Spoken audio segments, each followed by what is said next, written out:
ওয়াংখেড়ের রাতটা ছিল নিখাত টি-20 থ্রিলার। টি-20 বিশ্বকাপের দ্বিতীয় সেমিফাইনালে স্কোরবোর্ডে 499 রানের লড়াই। পুরো ম্যাচ জুড়েই ছিল ব্যাটারদের দাপট, বোলারদের সংগ্রাম আর দর্শকদের দম বন্ধ উত্তেজনা। দুর্দান্ত এই ম্যাচের সাক্ষী হলো বেশ কিছু রেকর্ডেরও।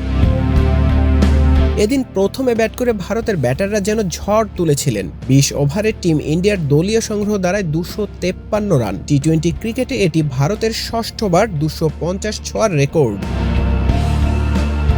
এছাড়া এই ম্যাচে দুই দলের ব্যাটাররা মিলে হাঁকিয়েছেন 34টি ছক্কা, যা টি-20 বিশ্বকাপে এক ম্যাচে সর্বোচ্চ। 4 ছক্কা মিলিয়ে মোট 73টি বাউন্ডারি, এটিও বিশ্বকাপের নতুন রেকর্ড। শুধুমাত্র ভারতের ইনিংসে এসেছে 19টি ছক্কা, যা বিশ্বকাপের এক ইনিংসে যৌথভাবে সর্বোচ্চ।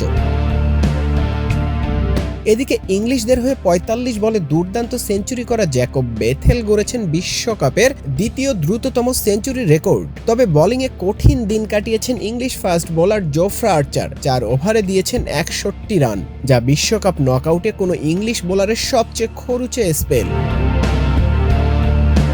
এদিকে 254 রান তাড়া করতে গিয়ে ইংল্যান্ডও দারুণ লড়াই করে, কিন্তু মাত্র 7 রানের জন্য জয় অধরাই থেকে যায় ইংলিশদের। এই জয়ে চতুর্থবারের মতো টি-20 বিশ্বকাপের ফাইনালে উঠল টিম ইন্ডিয়া, আর টানা 2 বিশ্বকাপের ফাইনালেও জায়গা করে নিল তারা।